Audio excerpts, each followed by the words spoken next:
असम के 23 जिलों में बाढ़ के कारण करीब 9 लाख से ज्यादा लोग प्रभावित। बिहार में भी उफान पर महानंदा नदी। एनडीआरएफ की 70 टीम बाढ़ प्रभावित राज्यों में तैनात। अगले 2 दिन में पूर्वोत्तर और बिहार में कई हिस्सों में भारी बारिश का अनुमान।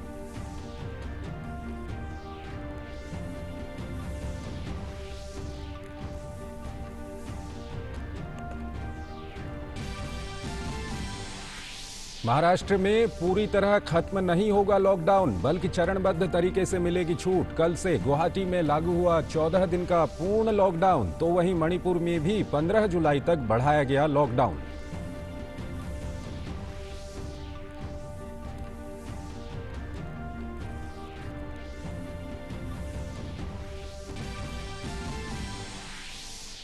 जम्मू कश्मीर के अनंतनाग में लश्कर और हिजबुल मुजाहिदीन के 3 आतंकवादी ढेर। मौके से कई हथियार बरामद।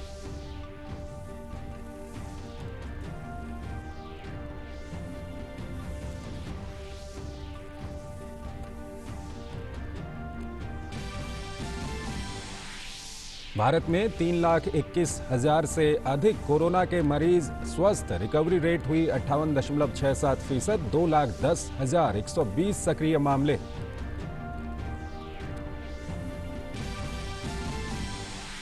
और दुनिया भर में कोरोना वायरस से संक्रमित मरीजों की संख्या 1 करोड़ के पार। 5 लाख से अधिक की मौत।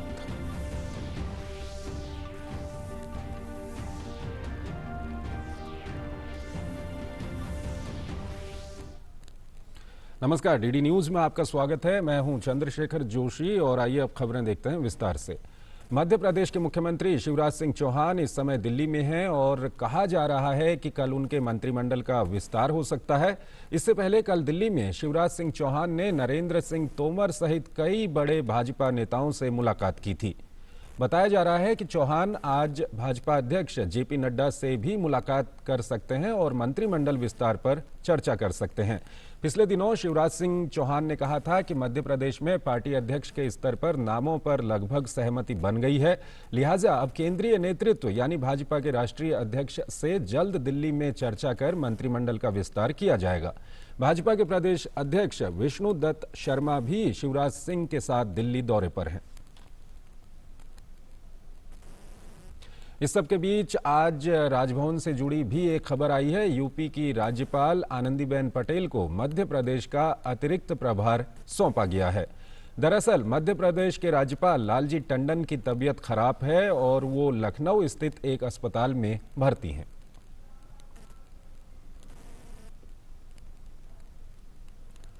और इस वक्त हम चलते हैं भोपाल। हमारे संवाददाता आदित्य वहां पर मौजूद हैं। आदित्य, किस तरह की हलचल आप वहां पर देख रहे हैं जब मुख्यमंत्री दिल्ली में हैं और वो भाजपा आलाकमान से मुलाकात भी करने वाले हैं? बिल्कुल चंद्रशेखर, हालांकि मंत्रिमंडल विस्तार की अटकलें तो पिछले कई दिनों से चली रही थी। बार बार ये कयास लगाए जा रही थी कि अब होगा कि तब होगा, लेकिन कल जब शिवराज सिंह चौहान अपने 2 दिन के दिल्ली दौरे के लिए रवाना हो गए और दिल्ली में तमाम केंद्रीय नेतृत्व के नेताओं से मिल रहे हैं, और उसी दौरान मध्य प्रदेश में उत्तर प्रदेश की राज्यपाल आनंदीबेन पटेल को मध्य प्रदेश का चार्ज मिलना, ये तमाम समीकरण से कहीं ना कहीं अटकलें एक बार फिर तेज हो गई हैं। और इसको हम इसलिए भी कह सकते हैं कि शिवराज सिंह चौहान ने पिछले दिनों ही यानी कि 3 से 4 दिन पहले ही ये कहा था पत्रकारों के साथ में कि लगभग मध्य प्रदेश के जो प्रदेश नेतृत्व है उसमें उसके बीच में अब सहमति बन चुकी है और अब जल्दी ही केंद्रीय नेतृत्व से चर्चा करेंगे और उसके बाद नामों को फाइनल कर लिया जाएगा। लिहाजा अब ये माना जा रहा है कि अगले कुछ ही दिनों में यानी कि 1-2 दिन में हो सकता है कि मध्य प्रदेश में मंत्रिमंडल का विस्तार हो। और जिस तरीके से जब से शिवराज सिंह चौहान या यूं कहें कि भाजपा की सरकार मध्य प्रदेश में बनी थी कांग्रेस सरकार को गिराने के बाद और गिरने के बाद, और उसके बाद जिस तरीके से मंत्रिमंडल के विस्तार को लेकर लंबे समय से चर्चाएं चल रही थी कि आखिर मंत्रिमंडल में कौन शामिल होगा, क्योंकि कई नामों पर लंबे समय से मंथन चल रहा था। और इस पूरे मंत्रिमंडल को अगर समझने की कोशिश करें तो अभी फिलहाल 6 मंत्री मध्य प्रदेश की सरकार में मौजूद हैं और उसको अगर विस्तार करने जाएंगे तो सबसे ज्यादा फोकस अगर देखा जाए तो इस पूरे समीकरणों को अगर समझने की कोशिश करें तो कई अलग अलग नेतृत्व जो है वो उनका असर कहीं ना कहीं देखने को जरूर मिल सकता है। ये माना जा रहा है कि जो तमाम वो विधायक थे जो सिंधिया के समर्थक माने जाते थे और वो कांग्रेस सरकार में भी मंत्री हुआ करते थे, और वो कांग्रेस को छोड़कर भारतीय जनता पार्टी में जब शामिल हुए थे तो हो सकता है कि उनमें से भी कई वो चेहरे तो हो ही हो जो कांग्रेस सरकार में मंत्री थे, और इसके अलावा कई अन्य चेहरे भारतीय जनता पार्टी में ऐसे होंगे जिनको जो नए चेहरे होंगे या जिन पर पार्टी हो सकता है भरोसा जताए उन पर, और जो लंबे समय से मंत्री बनने की उम्मीद कर रहे थे। तो ये कह सकते हैं कि हाँ, बड़ा एक मिला जुला समीकरण हो सकता है, चाहे वो क्षेत्र को देखें क्योंकि उपचुनाव आने वाले समय में मध्य प्रदेश में होने वाले हैं, और अधिकतर जो उपचुनाव होने हैं वो चंबल इलाके में होना है, और ऐसे में चंबल का एक बहुत बड़ा प्रभाव इस मंत्रिमंडल में देखा जा सकता है। चंद्रशेखर आदित्य, अब जैसे कि यूपी की राज्यपाल आनंदीबेन पटेल को अतिरिक्त प्रभार दिया गया है मध्य प्रदेश का, तो क्या इस सब के बीच, क्योंकि ये सब गतिविधियां चल रही हैं, वो भी क्या भोपाल आ सकती हैं? कुछ ऐसा कार्यक्रम है? देखिए, अभी आधिकारिक तौर पर राजभवन की तरफ से ये भी सूचना नहीं है कि मंत्रिमंडल का विस्तार कब होगा। दरअसल चूंकि आधिकारिक तौर पर सूचना आती राजभवन की तरफ से, सबसे पहले तो हम तभी ये मानते हैं कि हाँ, इस समय इस तारीख को मंत्रिमंडल का विस्तार हुआ है, लेकिन हाँ, अटकलें हैं। लेकिन अभी ये भी पूरी तो साफ तौर पर स्पष्ट नहीं हुआ है कि आनंदीबेन पटेल, अगर मंत्रिमंडल का विस्तार आने वाले 1-2 दिन में ही होता है तो आनंदीबेन पटेल भोपाल आती हैं या फिर ऑनलाइन वीडियो कॉन्फ्रेंसिंग के जरिए या किसी और व्यवस्था के जरिए जो है वो क्या अगर शपथ ग्रहण होता है उन मंत्रियों का तो क्या कोई और व्यवस्था राजभवन करता है, इस पर अभी भी कोई चीज स्पष्ट नहीं है। ना राजभवन की तरफ से कोई आधिकारिक जानकारी हमें अब तक दी गई है, और फिलहाल हम यही कह सकते हैं कि अभी ये सारी चीजों पर संभावनाएं जताई जा रही हैं कि आने वाले समय में मंत्रिमंडल का विस्तार किस समय किस तारीख को होगा और किस प्रकार से होगा, ये अभी कहना मुश्किल होगा। शुक्रिया आपका बहुत बहुत इन सब जानकारियों के लिए। और इस सब के बीच मध्य प्रदेश के मुख्यमंत्री दिल्ली में हैं और गतिविधियां चल रही हैं। देखना ये होगा कि कब तक मंत्रिमंडल के विस्तार को लेकर के कोई रोड मैप यहां दिल्ली में तैयार होता है। अगली खबर की ओर चलते हैं। असम में बाढ़ की स्थिति अब भी चिंताजनक बनी हुई है। राज्य के 23 जिलों में 2000 से भी अधिक गाँव, तकरीबन 9.25 लाख आबादी बाढ़ से प्रभावित है। अरुणाचल प्रदेश और असम के ऊपरी इलाकों में लगातार तेज बारिश की वजह से राज्य की तकरीबन सभी नदियां खतरे के निशान से ऊपर बह रही हैं। पिछले 24 घंटों में बारपेटा जिला बाढ़ से सबसे अधिक प्रभावित हुआ है, जहां तकरीबन 1,35,000 लोग बाढ़ से प्रभावित हैं। राज्य में बाढ़ की वजह से 2 और लोगों की मौत के साथ ही राज्य में बाढ़ से मरने वालों की संख्या बढ़कर 20 हो गई है। प्रभावित लोगों को राहत प्रदान करने के मकसद से राज्य सरकारों ने विभिन्न बाढ़ प्रभावित इलाकों में 193 राहत और बचाव केंद्र स्थापित किए हैं। तकरीबन 27,000 लोगों ने इन राहत शिविरों में शरण ली है। और वहीं सिक्किम में लगातार हो रही बारिश से पूरा उत्तर सिक्किम बुरी तरह से प्रभावित हुआ है। भूस्खलन की वजह से कई घरों को नुकसान हुआ है। भूस्खलन से उत्तरी सिक्किम के दोनों हाईवे भी कई जगहों पर बंद हो गए हैं। सीमा सड़क संगठन सड़कों को साफ करने में जुटा हुआ है।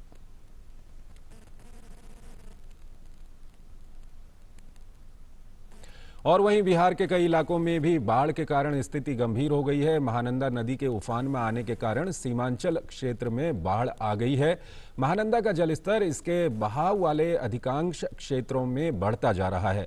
राज्य में अन्य नदियों का जलस्तर भी बढ़ रहा है। अररिया में लगातार हो रही बारिश से नेपाल से बहने वाली परमान नदी में पानी का उफान आने के बाद कुशवाहा के गाढ़ा, उसरी सहित निचले इलाकों में बाढ़ का पानी फैल गया है। इस कारण कुर्साकाटा और फारबिसगंज बाजार समेत जिला मुख्यालय आने जाने वाले लोगों का सीधा संपर्क टूट गया है। वहीं कटिहार में महानंदा का जलस्तर झुआ, घरखल और आजमनगर में खतरे के निशान को पार कर गया है। कटिहार में जिला प्रशासन ने सभी एहतियाती उपाय किए हुए हैं। हम लोग अब तक 3 district level task force meeting कर चुके हैं। टेंडर सारा प्रक्रिया हम लोगों ने कंप्लीट कर ली है। सामग्रियां, जो भी राहत सामग्रियां हैं वो यहाँ पे हम लोगों के पास उपलब्ध रहेंगी। और पिछली बार हम लोगों ने जो नावों की संख्या हम लोगों के पास में जो थी उसमें भी 1.5 गुना हम लोगों ने इजाफा कर लिया है। प्राइवेट नाव चिन्हित की हैं, उनसे इकरारनामा करा रहे हैं। नाविकों का भुगतान हम लोगों ने timely first week of June में करा दिया है जितना भी पेंडिंग था। और समय रहते हम लोगों के पास में नाव की पर्याप्त व्यवस्था हो जाएगी, ऐसा हम लोग टारगेट कर रहे हैं। और इस सब के बीच मौसम विभाग ने चेतावनी दी है कि अगले 2 दिनों में पूर्वोत्तर और बिहार के कुछ जिलों में भारी से बहुत भारी बारिश हो सकती है। यानी आने वाले दिन चुनौती भरे हो सकते हैं। मानसून ट्रफ की पोजीशन है, ये क्लोज टू फुटहिल्स है और आने वाले 4-5 दिनों में यही पोजीशन रहने वाली है। उसके प्रभाव से हम उम्मीद कर रहे हैं कि बिहार और नॉर्थ ईस्टर्न स्टेट्स में वाइड स्प्रेड एक्टिविटी में 75% स्टेशन से ज़्यादा रेनफॉल एक्टिविटी रहने की उम्मीद है और उसके साथ heavy to very heavy fall बिन 10 से 12 centimetre rainfall activity specifically Bihar में आने वाले 2 दिनों में और नॉर्थ ईस्टर्न स्टेट्स में भी ये एक्टिविटी आने वाले 4-5 दिनों में कंटिन्यू रहेगी। और उसके बाद जैसे ही मानसून ट्रफ थोड़ा उसकी पोजीशन चेंज होगी, साउथ की तरफ आएगा, तो we may expect rainfall activity over जो पंजाब हरियाणा इस रीजन में फिर आना थोड़ा एक्टिविटी इंक्रीज होगा। और इस सब के बीच असम और बिहार में बाढ़ के मद्देनजर गृह मंत्री अमित शाह ने दोनों राज्यों के मुख्यमंत्रियों से फोन पर बात की है और स्थिति की जानकारी ली है। अमित शाह ने असम के मुख्यमंत्री सर्बानंद सोनोवाल और हेमंत बिस्वा शर्मा से ब्रह्मपुत्र नदी और गुवाहाटी में भूस्खलन के बारे में जानकारी ली और हर संभव मदद का आश्वासन दिया। उन्होंने कहा कि मोदी सरकार असम के लोगों के साथ मजबूती से खड़ी है। वहीं बिहार के मुख्यमंत्री नीतीश कुमार से भी गृह मंत्री अमित शाह ने फोन पर बात की और बिहार के लोगों को इस मुश्किल घड़ी से निकालने के लिए राज्य सरकार की हर संभव मदद का भरोसा दिया।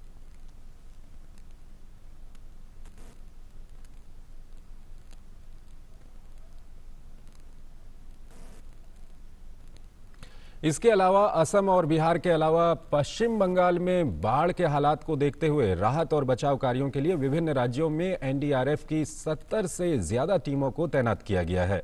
एनडीआरएफ की 20 टीम इस समय असम में मौजूद हैं, जिसमें से 11 टीम को बाढ़ की आशंका वाले जिलों में तैनात किया गया है या फिर बचाव कार्यों में लगाया गया है। असम में 9 टीमों को रिजर्व में रखा गया है।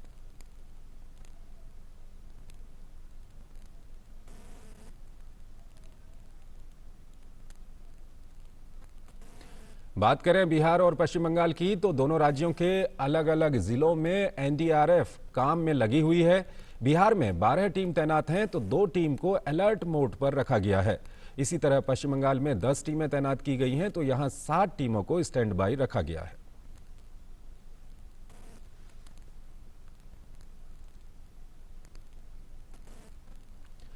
वहीं असम में कोरोना केस तेजी से बढ़ते जा रहे हैं। इस वजह से राजधानी गुवाहाटी में 14 दिन का लॉकडाउन लगा दिया गया है। लॉकडाउन का असर भी देखने को मिल रहा है। सड़कों पर सन्नाटा है और बाजारें बंद हैं। जगह जगह पुलिस की ओर से बैरियर लगाकर चेकिंग की जा रही है। पुलिस का कहना है कि नियमों का उल्लंघन करने वालों को बख्शा नहीं जाएगा। लॉकडाउन के दौरान शुरुआती दिनों में सब्जी और किराना की दुकानों को लेकर भी कई प्रतिबंध रहेंगे। वहीं तेलंगाना में हैदराबाद के सबसे बड़े थोक बाजार बेगम बाजार के दुकानदारों ने रविवार से 8 दिनों तक दुकानें बंद रखने का फैसला किया है। यहां के कारोबारी संघ का कहना है कि एहतियाती कदम के तौर पर 28 जून से 5 जुलाई तक दुकान बंद रखने का फैसला किया गया है। कर्नाटक में कोरोना वायरस के बढ़ते मामलों को देखते हुए राज्य सरकार ने एक बड़ा फैसला लेते हुए कहा है कि अगले आदेश तक 5 जुलाई से हर रविवार को लॉकडाउन लागू रहेगा। इसके साथ ही रात 8 बजे से सुबह 5 बजे तक कर्फ्यू रहेगा, जो 29 जून से लागू होगा। तमिलनाडु की राजधानी चेन्नई में 19 जून से 12 दिन का लॉकडाउन लागू है। नए आदेश में आवश्यक चीजों की अनुमति दी जाएगी। इनमें दूध, अस्पताल और अन्य फार्मेसी से जुड़े हुए काम शामिल हैं। वहीं मणिपुर में राज्य सरकार ने लॉकडाउन 15 जुलाई तक बढ़ा दिया है। मणिपुर में अंतर जिला बस सेवा का संचालन 1 से 15 जुलाई के बीच जारी रहेगा और इस दौरान कोविड-19 से संबंधित सभी सुरक्षा दिशा निर्देशों का पालन करना होगा। हालांकि इस दौरान अन्य किसी सार्वजनिक परिवहन के संचालन की अनुमति नहीं होगी।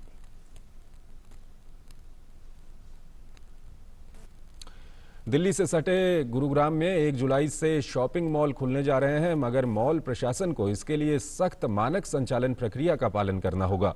हरियाणा सरकार पहले गुरुग्राम और फरीदाबाद को छोड़कर राज्य भर में 7 जून से मॉल को फिर से खोलने की अनुमति दे चुकी है। इन दोनों जिलों में कोविड-19 के मामले अधिक हैं।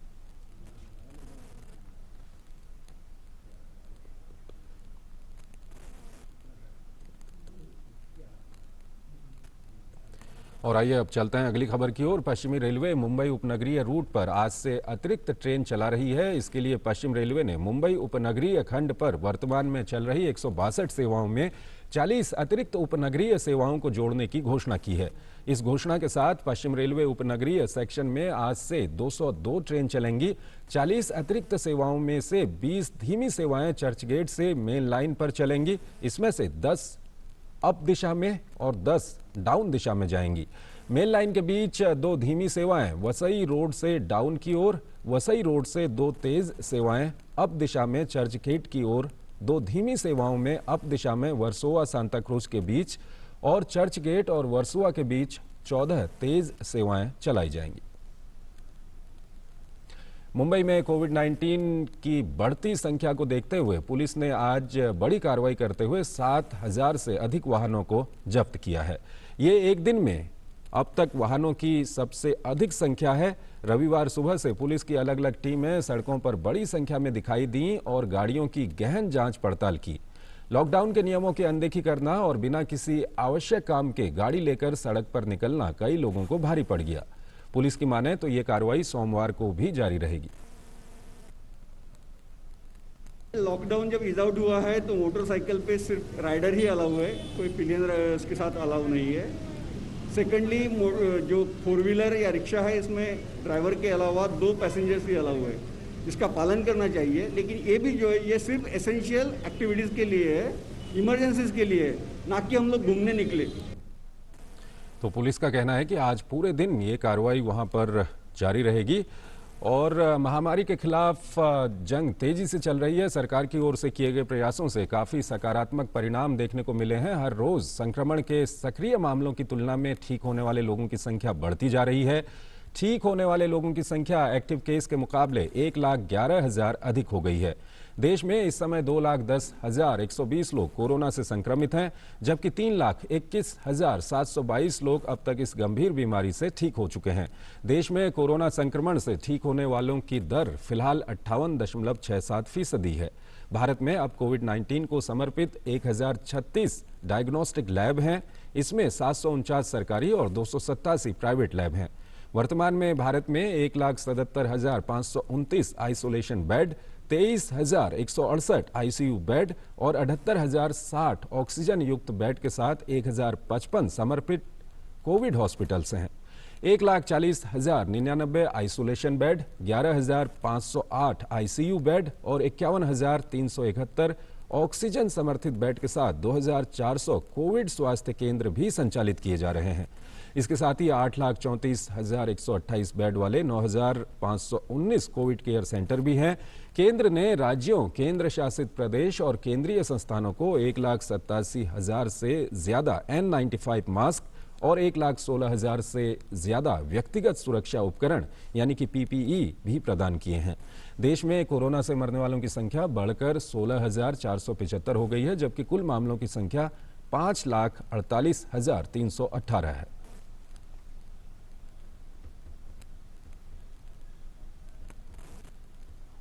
और वहीं अगर दुनिया की बात करें तो कोरोना वायरस का संक्रमण दुनिया भर में अपनी रफ्तार कम नहीं कर रहा है, बल्कि हर घंटे आंकड़े तेजी से बढ़ रहे हैं।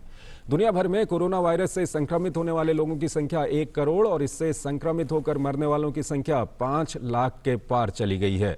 अमेरिका की बात करें तो वायरस से सबसे ज्यादा प्रभावित इस देश में 25,10,000 से ज्यादा लोग संक्रमित हैं, जबकि मरने वालों की संख्या 1,25,000 से ज्यादा है। वहीं 57,000 से ज्यादा लोग ब्राजील में, 43,000 से ज्यादा लोग ब्रिटेन में, 34,000 से ज्यादा इटली में, 29,000 से ज्यादा लोग फ्रांस और 28,000 से ज्यादा लोगों की स्पेन में मौत हुई है।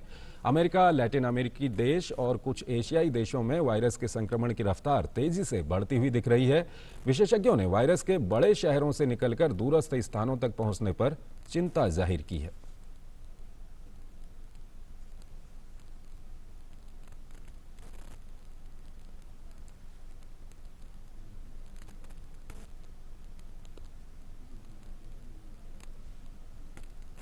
तो स्पेन में कोरोना महामारी से 28,000 लोगों की जिंदगी चली गई है। इसी तरह अमेरिका, लैटिन अमेरिकी देश और कुछ एशियाई देशों में वायरस के संक्रमण में तेजी आई है।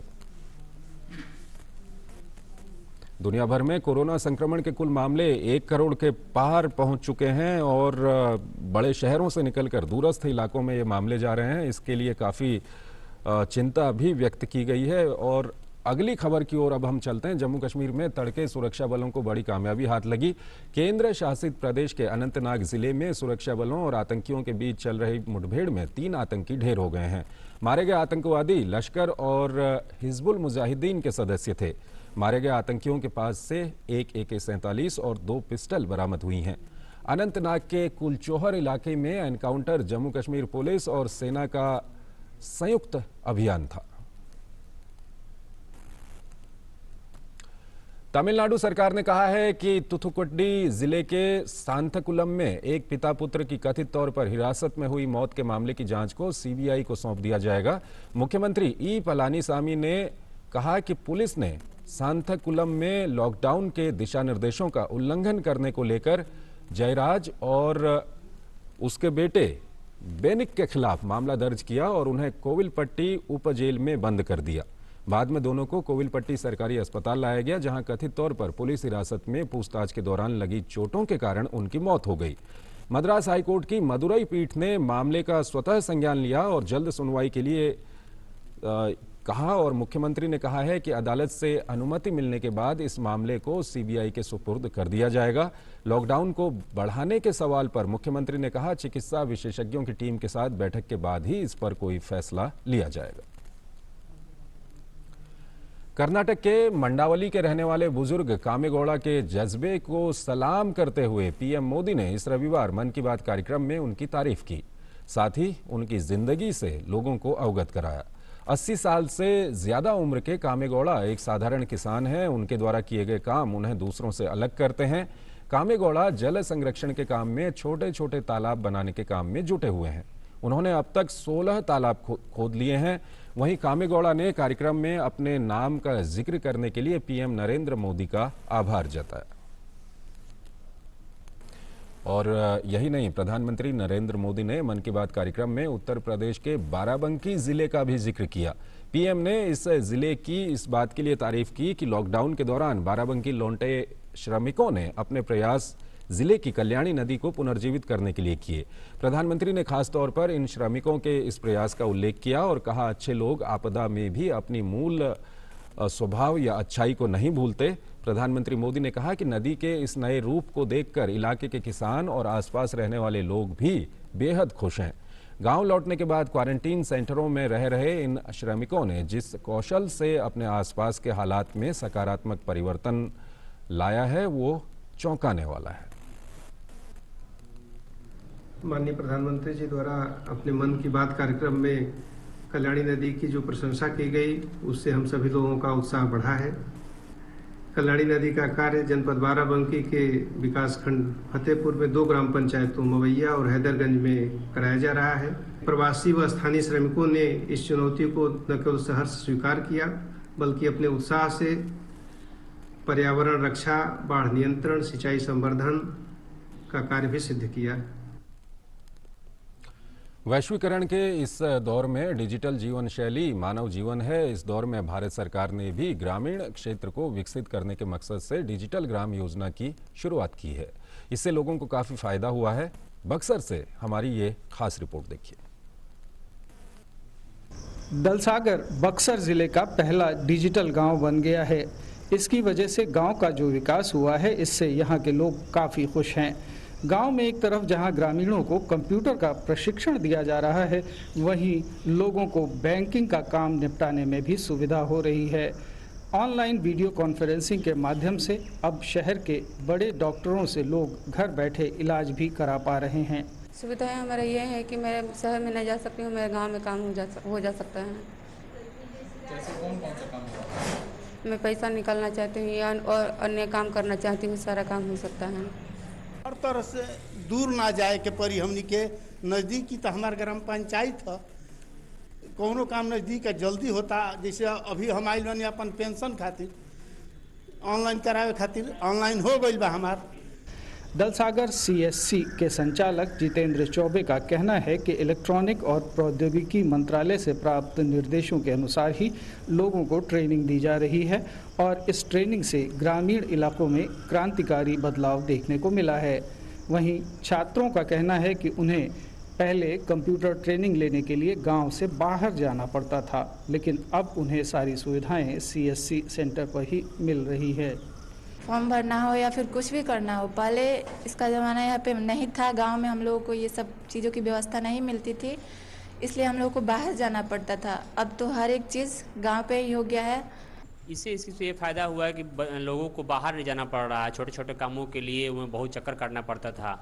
अब उनको बैंकिंग सेवा, शिक्षा, स्वास्थ्य, ऐसे तमाम ज़रूरतें चीज़ें यहीं मिल जा रही हैं।